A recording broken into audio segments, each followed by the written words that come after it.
오늘 찬양 성가 너무 감격스럽고 은혜스러운 귀한 찬양이었습니다. 자녀들을 바라볼 때 부모의 소원은 뭐냐 하면 자녀들이 건강하게 잘 자라는 것이 부모의 소망이죠. 그죠? 자녀들이 남들이 걸을 때 걸어야 되죠.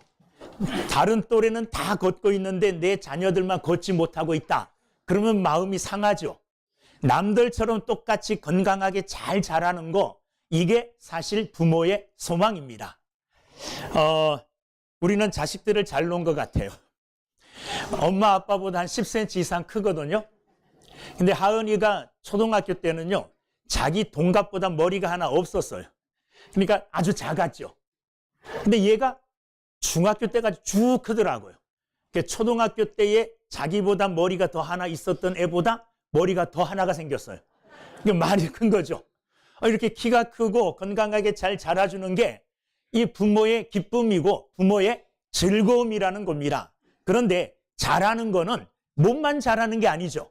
그죠? 몸은 정상적으로 자라는데 정신은 자라지 않아요. 마음은 자라지 않아요. 인격은 자라지 않아요. 그러면 또 부모의 마음은 속상한 겁니다. 몸은, 육체는 자라는 게 한계가 있죠. 20살, 몇 살, 요때까지만 자라고 더 이상 자라지를 않아요. 그러나 우리가 죽는 마지막 순간까지 우리의 인격은 계속 성숙해 가야 될 줄로 믿습니다. 저도 이제 목사님들을 많이 만나게 되는데, 목사님들 가운데 나이가 많으신 분들도 어쩜 저렇게 철이 없을까? 이렇게 생각되는 분들이 있어요. 나이가 많아도 인격이 성숙하지 못해서 하는 행동이 마치 어린 아이와 같은 사람이 있다는 거예요. 나이는 어리지만 인격적으로 성숙해서 나보다 나이는 어리지만 존경하고 싶은 이런 인격을 갖춘 목사님들도 있어요. 여러분, 부모가 자녀를 바라볼 때 인격적으로 또 몸, 육체적으로 잘 자라는 거, 이게 기쁨입니다. 여러분들을 볼 때 저의 기쁨은 뭘까요? 키가 잘 크는 거예요? 성도님들을 바라볼 때 저의 기쁨은 여러분들이 말씀대로 자라는 거예요. 믿음이 성장하는 겁니다. 어제보다 오늘 믿음이 더 낫고, 오늘보다 내일 믿음이 더 성숙하고 성장하고 인격적으로도 성숙해가는 이런 모습을 볼 때 저는 마음이 너무너무 기뻐요. 다른 것 안 해도 그냥 그 믿음이 자라는 게 눈에 보이는 사람들이 있거든요. 그런 사람들을 볼 때 너무너무나 마음이 기쁩니다. 보면 지금 이분이 영적으로 지금 자라고 있고 성숙하고 성장하고 있구나, 이거를 느낄 수 있는 사람들이 있어요.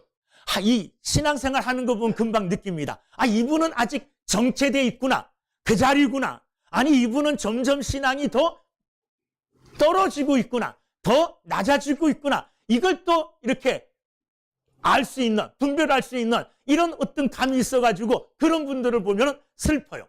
자, 그러면 하나님께서 인간들을 향한 하나님의 소망은 뭘까요? 하나님이 인류, 세상에 있는 모든 사람들을 바라보시면서 마음에 품고 있으신 소망은 모든 사람들이 구원받기를 원하는 게 하나님의 소망이에요. 말씀 디모데전서 2장 4절을 보면 하나님은 모든 사람이 구원을 받으며 진리를 아는 데에 이르기를 원하시느니라. 하나님이 바라고 원하시는 것은 모든 사람들이 다 뭐 받는 거요? 구원받는 거. 세상에 있는 모든 사람들이 멸망하지 않고 구원받는 것이 하나님의 소원입니다. 자, 그러면 구원받은 사람들을 바라보면서 갖는 하나님의 소망은 뭘까요? 구원받았어요. 구원받은 게 끝이 아니잖아요. 구원받은 성도들을 바라보시면서 하나님이 바라고 원하는 소망은 믿음으로 자라는 거예요. 구원받는 거로 다 끝나는 게 아니에요. 구원받으면 구원받음과 동시에 새로운 출발, 새로운 시작이 이루어지는 거예요. 그러니까 구원받고 하나 다 됐다가 아니라 구원받음과 동시에 다시 구원, 영적으로 성장해 가는 거, 자라는 거, 이게 하나님의 마음이고 하나님의 기쁨입니다. 그래서 에베소서 4장 15절에 보면 오직 사랑 안에서 참된 것을 하여 범사에 그에게까지 자랄지라 그는 머리니 곧 그리스도라. 구원받은 사람들이 자라나는 거예요. 어디까지 자라느냐? 예수님처럼 자라는 거예요. 예수님에게 이르기까지, 예수님처럼 되기까지 믿음으로 성장하는 거. 이게 하나님께서 구원받은 성도들을 바라보시면서 바라고 원하시는 하나님의 소망입니다. 김형석 교수라는 유명한 분이 계십니다. 연세대 명예교수님인데 지금 이분이 올해 105세예요. 105세. 그런데도 왕성하게 아직도 활동하고 계셔요. 여러분 105세, 아니 120세까지 여러분들도 건강하게 사시기를 주의 이름으로 축복합니다. 제가 가만히 생각해 봤어요. 오늘 성가대를 이렇게 보면서 저는 찬양단이 찬양할 때 숨은 그림 찾기 합니다. 숫자가 딱 정해졌는데 오늘 누구누구가 안 왔네. 3명이 안 왔네? 누구누굴까? 한 분씩 비교하면서 빠진 사람을 누구누구 안 왔는지 내가 딱 숨은 그림 찾듯이 찾아요. 그런데 성가대 오늘 바라보면서 제일 나이가 많으신 분이 김성문 집사님. 올해 80세예요. 여자분 중에 제일 나이가 많으신 분이 여기 임채수 권사님 68세. 맞아요? 좀 더 올렸나? 어쨌든 제가 생각할 때 이분들이 90세까지, 임채수 권사님이 80세까지 성가대 하실 수 있을까? 이런 염려, 걱정. 여러분들이 연세가 많아지면 많아질수록 건강하고, 그리고 연세가 많아져도 쇠하여지지 않고 건강하게. 제가 지난번에 우리 목사님들 모였을 때도 말씀드렸는데 강양근 권사님 자랑을 했어요. 부천에서 올해 90세가 가까이 되셨는데도 건강하게 오신다고. 아마도 그 권사님은 100세가 되어도 부천에서 지금처럼 오는 건강을 갖고 계실 줄로 믿는다고. 그래서 막 자랑을 했거든요. 여하튼 성도들이 건강하고, 그리고 성도들이 믿음으로 성숙하는 것. 이 김영석 교수가 한 말이 뭐냐 하면 성장하는 동안에는 늙지 않는다. 이 말은 무슨 말이냐 하면 그분이 105세에도 불구하고 지금도 계속 성장하려고 애쓴다는 거예요. 성장한다고. 육체는 성장하는 데 한계가 있습니다. 어느 나이가 되면 더 이상 안 자라요. 그러나 육체가 안 자란다고 해서 내가 다 큰 게 아니에요. 우린 육체보다 더 중요한 뭐가 있습니까? 지식도 자라야 되고요. 지혜도 자라야 되고, 특별히 믿는 그리스도인들은 영적으로 신앙이 자라야 될 줄로 믿습니다. 자라야 돼요. 그러면 계속 자라는 동안에는 아까 그 김영석 교수님의 말을 빌리면 늙지 않는데요. 여러분, 늙지 않는 비결이 뭐냐? 계속 내가 성장하면 돼요. 나 어제보다 오늘 더 자랐네? 작년보다 올해가 더 낫네? 이렇게 점점 자라면 늙는 것을 잊어버린다는 말입니다. 여러분, 날마다 성장하는 여러분들이 되기를 주님의 이름으로 축원합니다. 저와 여러분들은 믿음으로 구원받은 사람들이에요. 믿음으로 구원받았기 때문에 저와 여러분들을 하나님이 보실 때에 하나님의 첫 번째 소망은 이루어졌어요. 첫 번째 소망이 뭐라 그랬습니까? 모든 사람들이 구원받는 거라 그랬잖아요. 저와 여러분이 구원받았죠. 믿음으로 말미암아 구원받았기 때문에 저와 여러분들을 바라보시면서 하나님께서는 기뻐하셔요. 왜? 첫 번째 소원이 이루어졌기 때문에, 구원받았기 때문에. 이제 구원받은 저와 여러분들을 향하여 두 번째 소망을 갖고 계셔요. 두 번째 바람을 갖고 계신다는 거예요. 그 바람은 뭐냐? 영적으로 뭐 하는 겁니까? 자라는 거예요. 영적으로 성장하는 겁니다. 이게 하나님이 저와 여러분들을 바라보시면서 갖고 계시는 마음의 소망인 줄로 믿습니다. 저도 여러분들이 믿음으로 영적으로 많이 성장하기를, 성숙되어지기를 주의 이름으로 축원하고 또 마음의 간절한 소망입니다.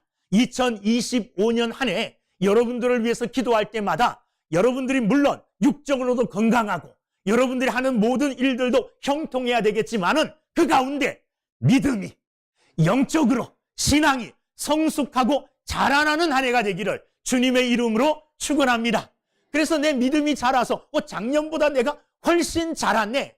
자람의 기쁨, 성장함의 기쁨, 이 기쁨을 저와 여러분들이 올 한 해 누릴 수 있게 되기를 주님의 이름으로 축원합니다.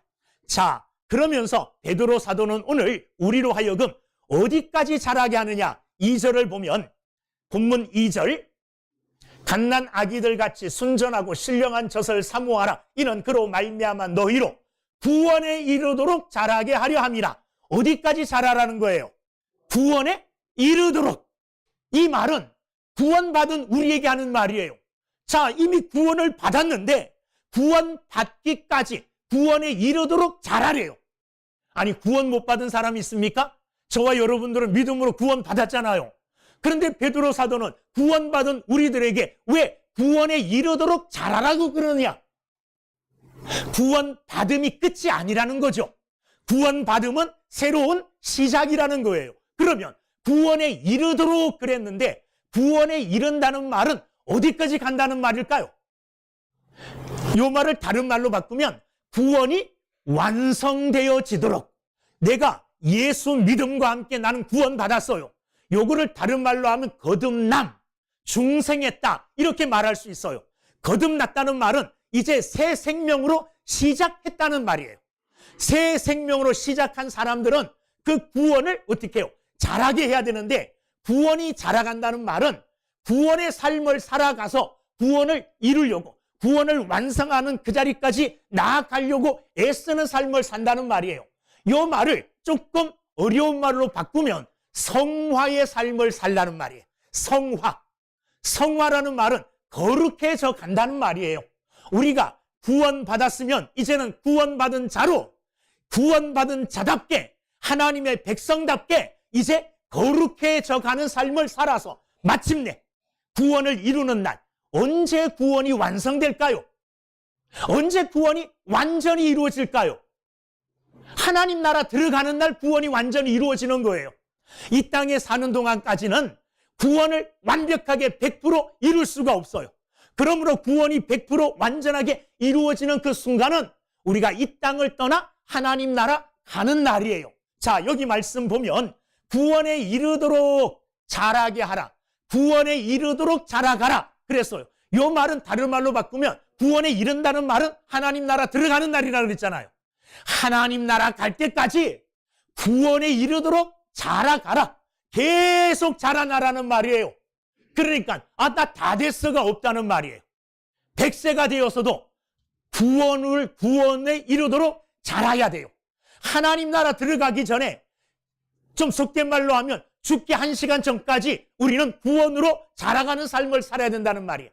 마지막 최후의 순간까지 우리는 구원에 이르도록, 구원에 이르도록 날마다 자라가는 사람들이 돼야 될 줄로 믿습니다. 그렇게 자라가시는 여러분들이 되기를. 그래서 2025년 한 해를 다 지난 다음에 한 해를 바라보면서, 야, 나 구원에 이르도록 올해 많이 자랐다.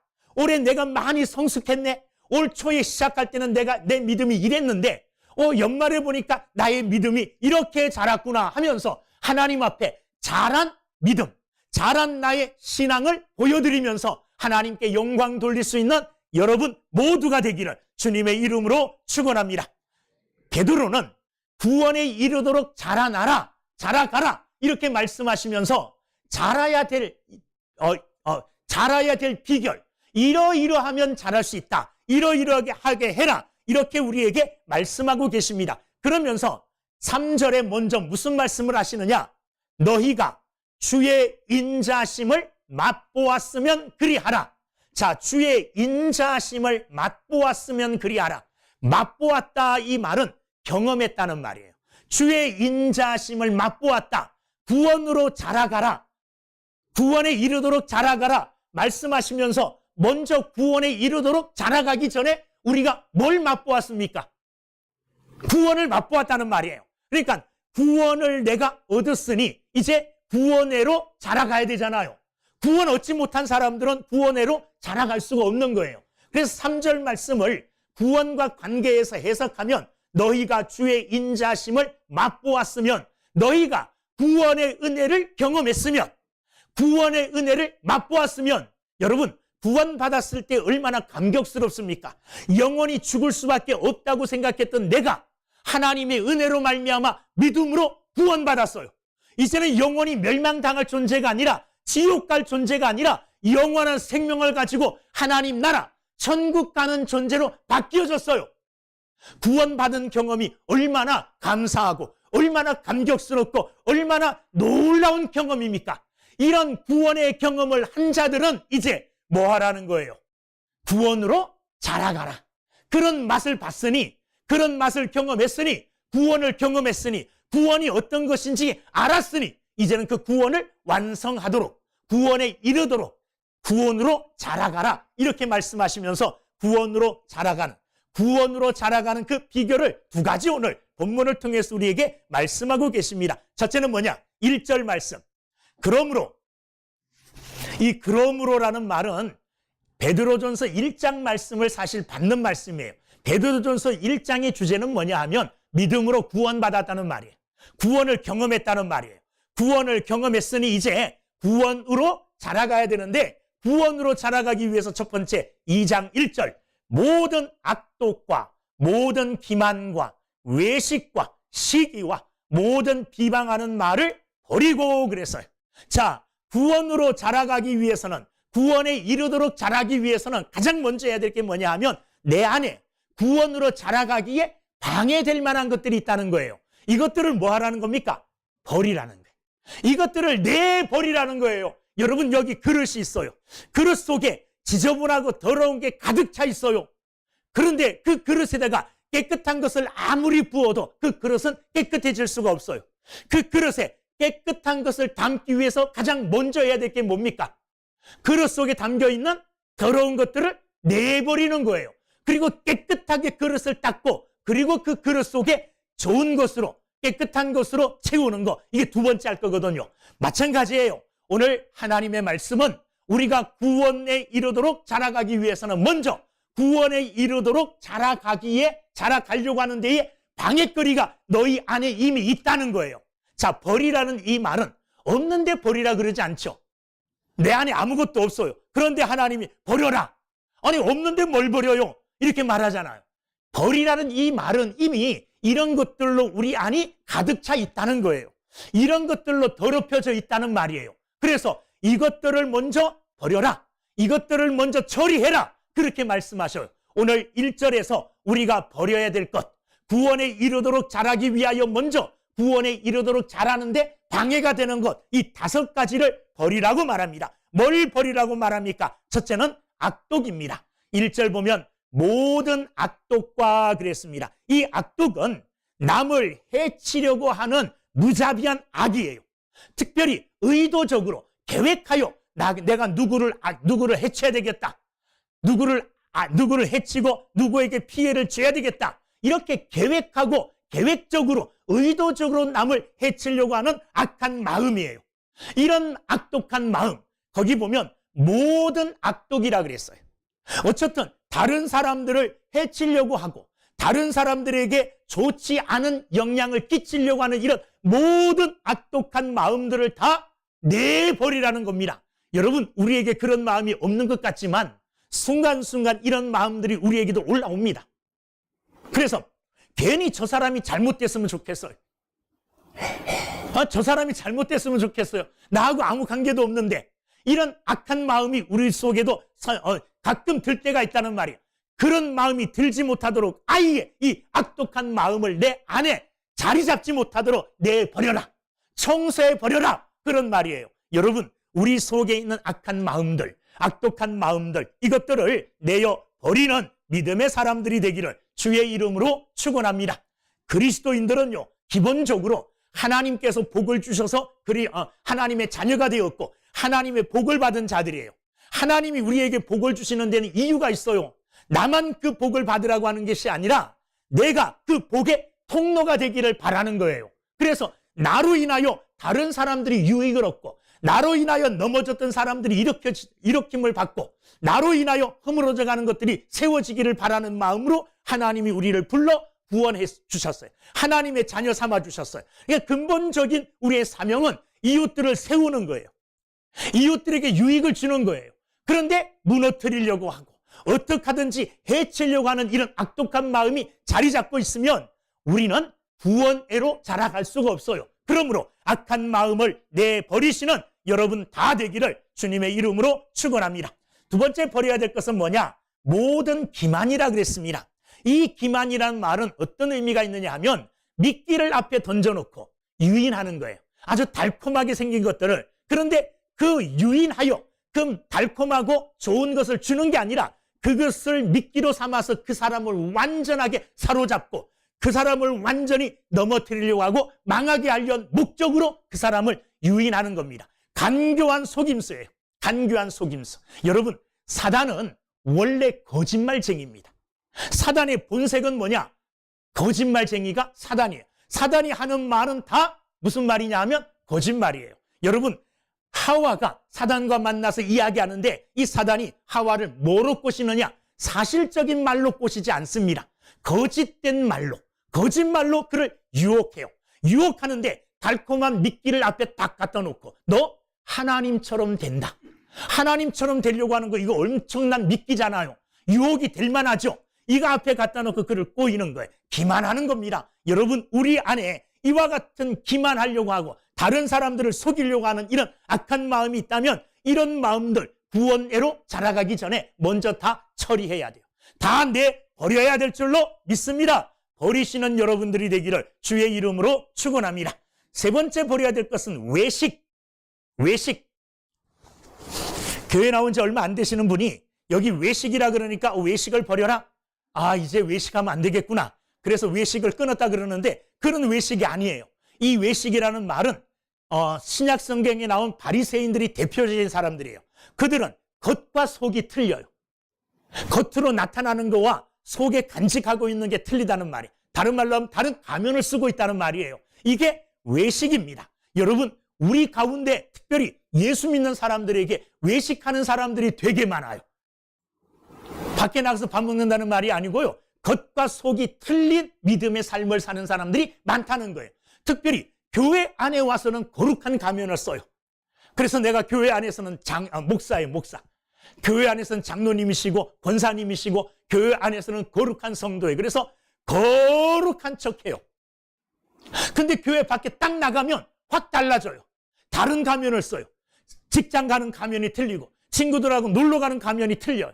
다 꾸미고 살아가는 삶이에요. 이게 외식하는 삶이에요. 오늘 우리는 내 안에 외식하려고 하는 마음, 이 다 버리고 겉과 속이 같은 아주 신실한 이런 믿음의 삶을 살 때에 우리는 구원애로 자라가게 될 줄로 믿습니다. 혹이라도 내 자신을 감추고 싶어 갖고 억지로 다른 사람인 척, 다른 거인처럼 이렇게 꾸미고 사는 사람이 아니라 정말 내 마음에 있는 이 속사람과 겉으로 드러나는 것이 일치하는 이런 믿음의 삶을 사는 신실한 사람, 정직한 사람, 믿음의 사람들이 다 되기를 주의 이름으로 축원합니다. 네 번째 버려야 될 것은 뭐냐? 시기를 버리라는 거예요. 시기. 외식과 시기와 이 시기는 비교의식에서 생겨납니다. 이 시기심은 혼자 있을 때는 생겨나지가 않아요. 만약에 내가 무인도에서 혼자 산다고 생각할 때 시기심이 내 안에 일어날까요? 안 일어나요. 왜냐하면 비교 대상이 없기 때문에 그렇습니다. 자, 아벨과 가인이 제사를 드렸어요. 하나님께서 아벨의 제사는 받아주셨습니다. 그런데 가인의 제사는 하나님이 안 받아주셨어요. 자, 가인 혼자 제사를 드렸는데 가인 혼자 드린 제사를 하나님이 안 받으셨다면 아벨을 미워할 이유가 없죠. 그런데 아벨과 비교해 보니 아벨의 제사는 하나님이 받으셨는데 나의 제사는 안 받으시는 거예요. 아, 내가 뭐 부족해서, 내가 저 아벨보다 못난 게 뭔데, 이렇게 비교해 보다 보니까 그 사람이 내 비교의 대상이 없어져 버렸으면 좋겠어요. 시기심이 나중에는 살인으로 바뀌어요. 그래서 가인은 자기의 시기심의 대상인 아벨을 죽이고 말죠. 여러분, 이 시기심은 다른 사람을 향하여 악을 품는데 나보다 잘난 거에 대한 열등의식으로 갖는 이런 마음들이에요. 이런 시기심과 질투심. 그래서 그가 잘 되는 게 배 아픈 거예요. 그가 나보다 잘 나가는 게 배 아프고 안이 꼽고 그런 거예요. 그래서 잘못되기를 바라는 시기심의 마음으로 다른 각종 죄악들을 또 짓게 되는 근본 이유가 되는 거예요. 이 가인의 시기심이 아벨을 향한 살인죄로 나타났잖아요. 시기심은 이렇게 점점 발달돼서 더 큰 악으로 발전된 가능성이 많아요.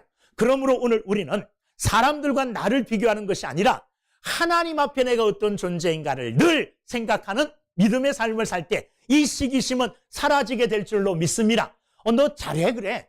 하나님 앞에 잘해. 나도 하나님 앞에 잘할 거야. 하나님만 바라보고 믿음으로 살면 이런 시기심은 자리 잡을 데가 없게 되는 줄로 믿습니다. 마지막 버려야 될 게 뭐냐? 모든 비방하는 말, 사람들을 나쁘게 폄하하고 사람들을 나쁘게 막 이야기하고 악평하는 이런 비방하는 말을 다 뭐 하라 그랬느냐? 버리라 그랬어요. 하나님이 주신 우리의 입술은요, 사람들을 축복하는 데 써야 돼요. 좋은 의도로 써야 됩니다. 사람들을 세워주고 사람들을 축복하고 그리고 복음을 전하는 이런 일에 이 입술이 사용되어져야 되는데, 사람들을 허물고 사람들을 막 갈등하게 하고 분열시키는 이런 일로 이 말이 쓰여지면 안 된다는 말입니다. 여러분, 오늘 우리 이 말이라는 것은요, 하기가 너무 쉬워요. 준비 안 해도 툭툭 내뱉을 수 있어요. 여러분들이 하나도 준비 안 해도 지금 저를 향해서 여러분들이 비방의 말을 얼마든지 쏟아낼 수 있어요. 준비 안 하고 가장 쉽게 할 수 있는 게 말이잖아요. 그래서 비방하는 이 말은요, 나도 모르게 내 입술에서 나올 때가 많다는 말이에요. 저도 가끔 말을 해놓고 이 말을 안 했으면 좋았을 텐데 이렇게 후회하는 말들이 있어요. 한번 말하기 전에 더 생각하고 내가 하는 이 말이 저 사람에게 어떤 영향력을 끼칠 것인가, 저 사람을 세워주고 저 사람을 축복하고 저 사람이 들어 기분 좋은 말인가, 이것을 다시 한번 생각해보고 내 입술에서 혹이라도 비방의 말이 나가지 않도록 내 안에 있는 이 악한 비방의 말을 다 내버리는 믿음의 사람들이 다 되기를 주의 이름으로 축원합니다. 자, 악도, 기만, 외식, 시기, 비방 이렇게 말했지만 이 대표적인 악이에요.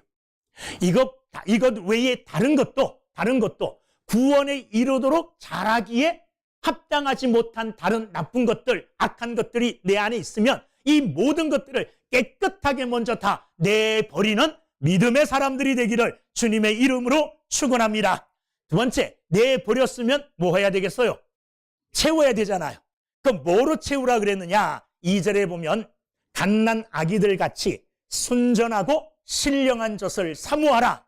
갓난 아기들 같이 순전하고 신령한 젖. 순전하고 신령한 젖은 쉽게 말하면 하나님의 말씀을 이야기하죠. 그죠? 그런데 하나님의 말씀을 누구처럼요? 갓난 아기들이 젖을 사모하는 것처럼 사모해라, 그런 말이에요. 갓난 아기들이 어머니의 젖을 사모할까요? 안 사모할까요? 사모해요. 무슨 말이냐 하면 어머니의 젖을요, 생명 걸고 찾아요. 배고프면 울고, 그리고 어머니가 젖을 먹이려고 이렇게 품에 안으면요, 겪어보지 않았지만요, 이 아이가 눈 감고 막 이렇게 해요. 뭐 찾을까요? 젖꼭지 찾아요. 밥 먹으려고 간절하게 찾아요. 이게 자기의 생명줄이에요. 생명줄. 이 어린 아이들이 어머니의 젖을 이렇게 사모하듯이 우리 또한 하나님의 말씀을 그렇게 사모하라는 말이에요. 어린 아이들 보면 어떤 아이들은 퉁퉁하고 우량아처럼 살이 찌고 튼튼한 이런 아이들이 있는데, 어떤 아이들은 살이 안 찌고 그냥 빼짝 말라가지고 볼품없는, 좀 잘 자라지 못한 이런 아이들이 있어요. 두 아이들의 차이가 어디에 있을까요? 우량아들은요, 젖을 잘 먹어요. 막 뭐든지 먹어요. 젖 먹을 때 다른 것 줘도 먹고 그냥 먹는 거, 식욕이 왕성해요. 식욕이 왕성하지 않은 아이들은 잘 자라지를 못해요. 여기에 사모하라 하는 이 말은 다른 말로 바꾸면 식욕이에요. 식욕. 어린 아이들이 막 식욕이 당겨가지고 배고파가지고 막 먹을 것이 막 당겨. 그래서 막 젖을 정신없이 찾듯이 시편에 보면 시편 119편 131절에 보면 내가 주의 계명들을 사모함으로 내가 입을 열고 헐떡였나이다. 시편 이 기자는 하나님의 말씀을 사모하는데 어떻게 사모했느냐 하면 헐떡헐떡거렸다는 말이에요. 마치 사슴이 산을 뛰어다니다가 목이 말라요. 목마름으로 물을 찾기 위해서 여기저기 헐떡헐떡거리면서 뛰어다니듯이 물을 찾듯이 그렇게 하나님의 말씀을 찾으라는 거예요. 사모하라 이 말은 하나님의 말씀에 대한 그런 왕성한 식욕, 하나님의 말씀을 내가 사모합니다, 하나님의 말씀을 먹고 싶습니다, 이런 마음이 내게서 막 땡겨져야 돼요. 그런데 그렇지 않죠.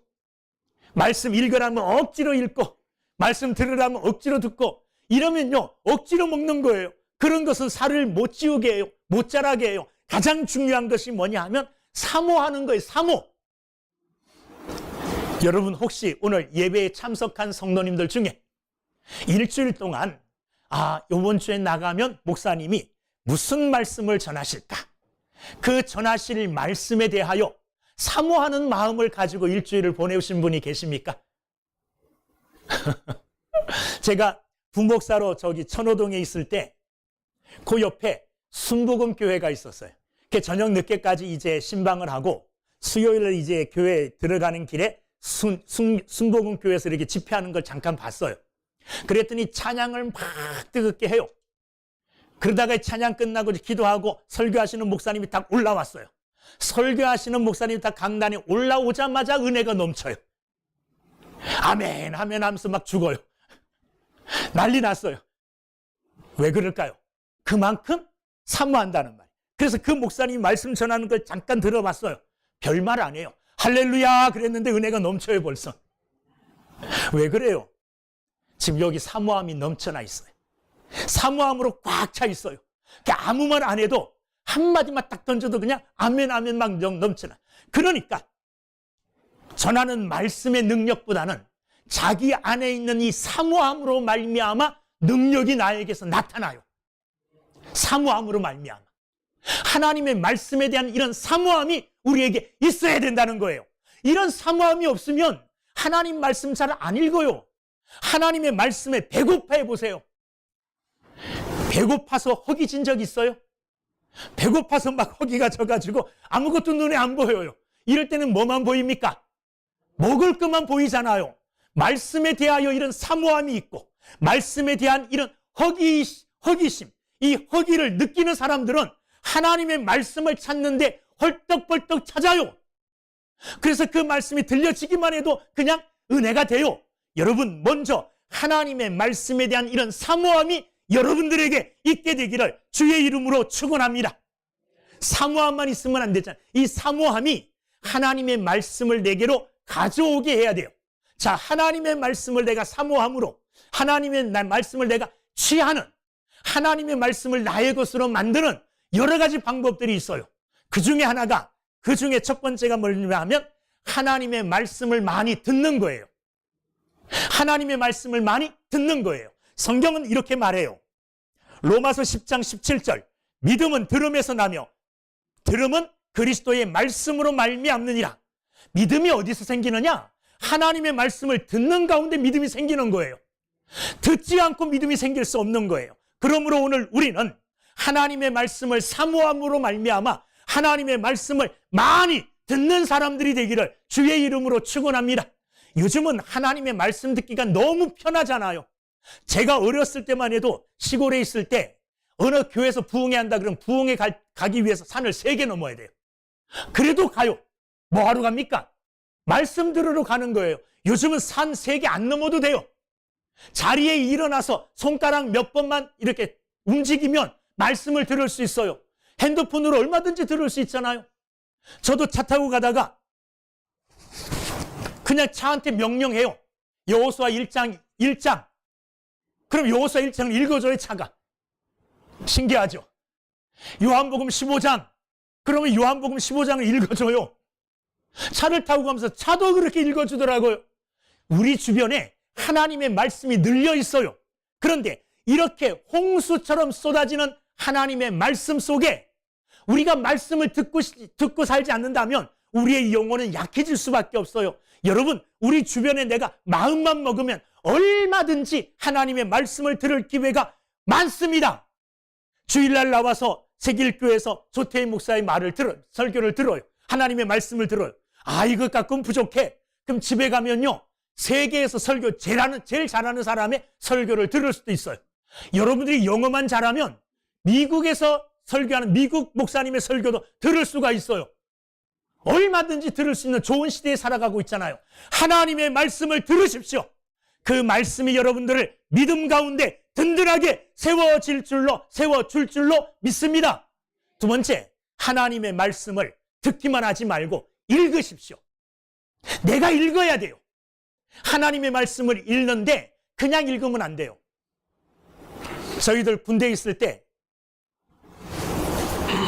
내기를 해요. 매점에 가서 빵 사내기 뭐 내기 하는데 어떻게 하느냐, 그 앞에 보면 전화부책이 있어요. 딱 넘겨요. 페이지 다 더해서 높은 사람이 이기는 거예요. 성경 읽을 때 그렇게 읽으면 안 돼요.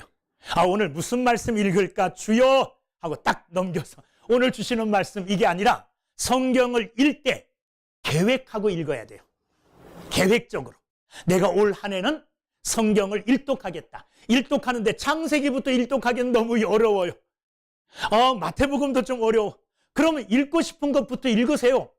요한복음이 읽기가 제일 편하고 제일 좋을 수도 있고, 나는 시편이 제일 좋더라. 읽고 싶은 것 읽어요. 그래서 성경 읽는 것에 대하여 맛을 들여요.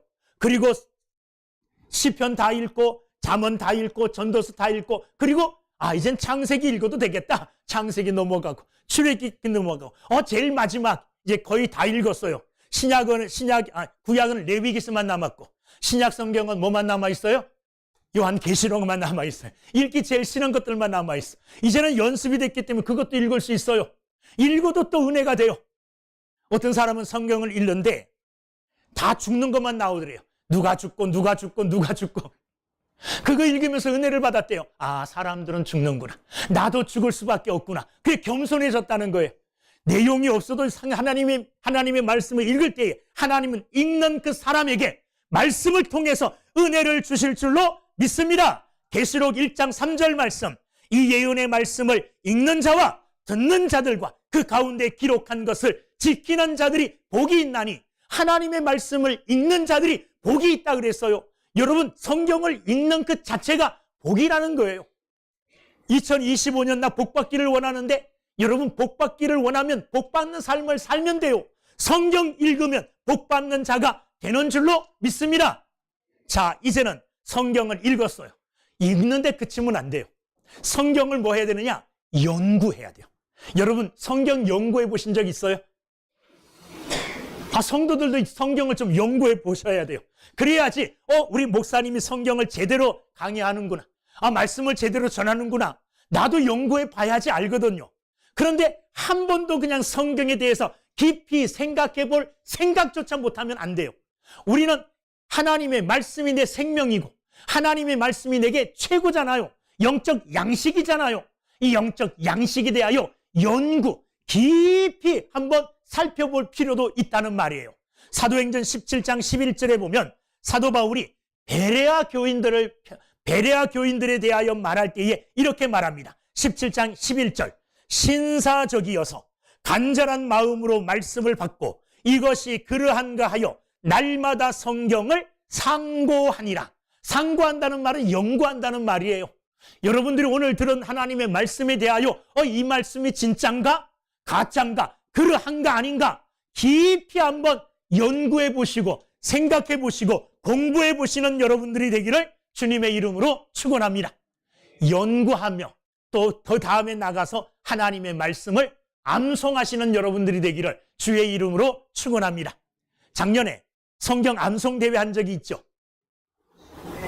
성경 암송대회. 그게 굉장히 유익했어요. 어떤 분의 간증을 들어보면 진짜 몇십 년 동안 암송 같은 거 안 해보다가 오랜만에 한 번 하니까 도로 또 은혜가 되더래요. 밥하면서 설거지하면서 그것을 옆에 갖다 놓고 읽으면서 암송하려고 애써요.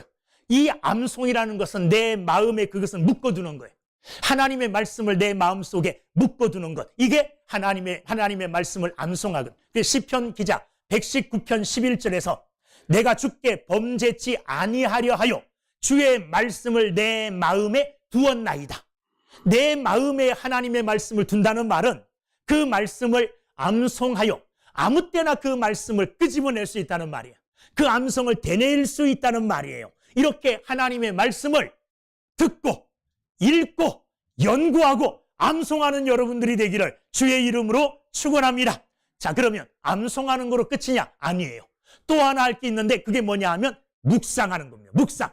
여호수아 1장 18절에 보면 이 율법책을 내 입에서 떠나지 말게 하며 주야로 그것을 묵상하여 그 가운데 기록한 대로 다 지켜 행하라. 그리하면 내 길이 평탄하게 될 것이라. 내가 형통하리라. 하나님의 말씀을 뭐하라 그랬느냐? 묵상하라 그랬어요. 묵상. 이 묵상이라는 말은 소가 되새김하는 거와 비유해요. 소는 막 먹어대요. 배가 터지도록 막 먹어대요. 아주 실컷 먹어요. 그리고 이 먹은 것을 편안할 때, 시간이 있을 때 배 깔고 쭉 앉아서, 배 깔고 누웠다 그래야 되나? 이렇게 편하게 누워서, 그리고 그것을 다시 끄집어내서 계속 씹잖아요. 하나님의 말씀도 묵상하고, 그리고 이 말씀을 묵상한다는 말은 되새긴다는 말이에요. 아, 그 말씀이 이러했는데 그 말씀을 내 마음속에 잡아두고 그 말씀에 대하여 깊이 그 말씀을 생각하고 그 말씀을 묵상, 되새긴다는 말이에요. 아, 이 말씀이 이러하구나. 이 말씀이 이러하구나. 그러면 그런 가운데 그전에 깨닫지 못했던 것이 깨달아져요. 때로는 목사님이 그 본문을 가지고 설교했는데 목사님이 설교한 말씀은 이 말씀이었는데 이 말씀보다 또 이런 말씀도 그 말씀 속에 있네? 묵상하다 깨달을 수도 있어요. 그게 은혜예요. 이런 묵상하다 깨달은 이 은혜의 말씀을 마음속에 탁 간직하고 그 말씀이 내 삶에서 저절로 그냥 익혀질 때까지, 삶에 그대로 드러날 때까지 그냥 일상적인 삶에서 그냥 무의식적으로 툭 튀어나올 때까지 그 말씀을 묵상하고 되뇌이고 있으면 그 말씀이 생활화가 된다는 말이에요.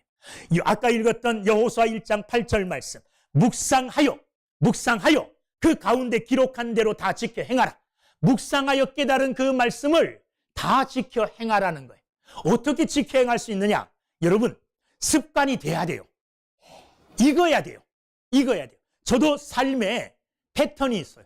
몸에 익어가지고 누가 안 가르쳐주고 내가 의식적으로 안 해도 그냥 내가 아무도 모르게 하는 게 있어요. 아침에 집에서 나올 때 뭐 가져가야지 생각 안 해도 챙기는 게 있어요. 이거 눈 감고 자동적으로 챙겨요. 내 몸이 알아서. 지갑 딱 여기 놓고, 핸드폰 여기 놓고, 열쇠 여기 놓고, 딱딱 그냥 일부러 생각해가 이렇게 해야지가 아니에요. 교회에서 집에 갈 때 그냥 무의식적으로 가요. 근데 저만큼 내려갔다가 혹시 내가 불 안 끄고 왔나? 다시 돌아와 보죠. 불 꺼져 있을까요? 안 꺼져 있을까요? 불 끈 거를 내가 기억을 못해요. 근데 꺼져 있어요. 왜 꺼져 있을까요? 그냥 집에 갈 때 딱 하는 게 있어요. 그 저절로 하는 거예요. 하나님의 말씀도 처음에는 의식적으로 해야 되죠. 이 말씀을 이렇게 지켜야 되겠다. 이렇게 순종해야 되겠다. 그런데 그게 하루 되고 이틀 되고 습관화되어지면 이제 그것이 내 삶에 그냥 붙어버려요. 자전거 탈 때 배울 때 뭐 합니까? 페달 밟는 거하고 이거 핸들 이렇게 하는 거하고 같이 해야 돼요. 근데 처음에 배울 땐 그게 잘 안 되죠. 페달 밟는데 핸들 잘 못해요. 운전을. 그 페달만 밟다 이리 처박히고 저리 처박히잖아요. 근데 이것만 내가 이번에는 이 핸들 잘 잡아야지. 그런데 핸들은 잘 잡고 있는데 페달을 안 밟고 있어요. 이게 두 가지가 동시에 일어나야 되는데 연습하면 이게 몸에 딱 배요. 누가 뭐라 안 그래도 자전거 탈 때 그냥 페달 밟으면서 이거 잘해요. 운전할 때도 마찬가지고 그게 몸에 있는 거예요. 여러분, 하나님의 말씀이 여러분들 몸에 익혀지기를. 그래서 나도 모르게 행했는데 하나님의 말씀을 실천하고 있네?